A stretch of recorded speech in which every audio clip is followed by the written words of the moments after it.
जब मेरी शादी हुई तो मुझसे कहा गया, पति को शारीरिक और मानसिक तौर पर सुख देना ही तुम्हारा कर्तव्य है। लेकिन जब शादी हुई तो पता चला कि भारत में एक लड़की की शादी सिर्फ एक लड़के से नहीं होती, बल्कि एक पूरे परिवार से होती है, जिसमें सास ससुर, ननंद, देवर और सबसे अंत में पति आते हैं। अब जब मैंने इसे महसूस किया तो डर गई कि अपने आप से मैं तो खुद संभलती नहीं हूँ, 4-5 लोगों को कैसे संभालूंगी। जैसे तैसे मेरी शादी हुई और एक नए परिवार ने मुझे अपनाया। जिंदगी पूरी तरह बदल गई। एक ही रात में मैं घर की लड़की से किसी के घर की बहू बन गई। मैंने अपनी सहेलियों में देखा था कि शादी के तुरंत बाद ही उनका और उनके ससुराल वालों से झगड़ा होने लगता था। मैं कभी भी नहीं चाहती थी कि मेरे साथ भी ऐसा हो। शादी के कुछ दिन सब ठीक चला, लेकिन कुछ समय बाद घर के लोगों की नजर में मैं खटकने लगी थी। जब मैंने ये बात अपने पति से बोली तो उन्होंने मुझे बोला कि सबसे पहले अपने दिमाग से ये निकाल दो कि मायका तुम्हारा घर है और ससुराल तुम्हारा ससुराल है।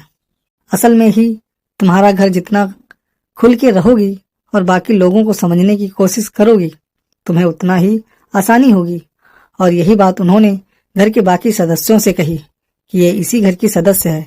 अगर इससे गलती हो तो इसे समझाओ, अगर इसे समझ ना आए तो डांटो। और मुझे भी बोला, अगर तुम गैर होती तो घर का कोई सदस्य तुम्हें डांटेगा या समझाएगा नहीं। ये बात मैंने भी ध्यान से सुनी और मैंने कुछ काम किए। मैंने सास के साथ ज्यादा समय बिताना शुरू किया, उन्हें समझने की कोशिश की और मुझे समझ आया जो औरत पिछले 40 साल से घर संभाल रही थी वो कभी नहीं चाहेगी कि उनसे यह हक छीन लिया जाए। इसलिए अब मुझे कुछ भी करना होता हो तो मैं उनसे पूछते, पता होता कि वो कभी मना नहीं करेंगी, लेकिन फिर भी उनसे पूछ के हर काम करती। इससे उन्हें यह एहसास हुआ कि आज भी घर में उनकी कदर हो रही है, क्योंकि वो बूढ़ी हो रही थी। ऐसे में उनके साधारण काम में भी अपनी तरफ से कर देती। अब मैं घर में सास की परफेक्ट थी। मेरी ननंद से ज्यादा मेरी सास मुझे मानने लगी। सास खुश हुए तो पापा यानी मेरे ससुर से तारीफ करती। सास खुश तो पापा जी भी खुश हो गए। अब बचे ननंद और देवर, इनके लिए कुछ ज्यादा नहीं करना पड़ा, बस जो इन्हें खाना हो वो बना दो और अगर कभी मन ना करे तो मम्मी जी से बोल दो, फालतू खाने की डिमांड कर रहे हैं।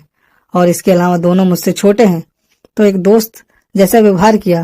धीरे धीरे सब खुश हो गए और आज ये स्थिति है कि ना तो मुझे ये फील होता है कि ये मेरा ससुराल है और ना मेरे घर वालों को कि ये कहीं बाहर से आई है। जब परिवार का हर सदस्य खुश है तो पतिदेव भी अपने आप भी खुश और संतुष्ट रहते हैं। आजकल लड़कियां शादी करती हैं और शादी के कुछ दिन बाद ही परिवार में मनमुटाव होने लगता है। यही चीज मेरे साथ भी हुई, लेकिन मेरे पति के सूझबूझ की वजह से मैंने समय से पहले ही इसे रोक लिया। हमें ये चाहिए कि सबसे पहले हम ये समझना चाहिए कि ससुराल अपना ही अपना घर है और सास ससुर ही पूरी जिंदगी अपने साथ होंगे। घर वाले खुश होंगे तो पति अपने आप खुश होंगे और अगर पूरा घर खुश है तो क्या बात है। तो दोस्तों, एक छोटी सी स्टोरी कैसी लगी? अच्छी लगी हो तो लाइक करें और चैनल को सब्सक्राइब करें।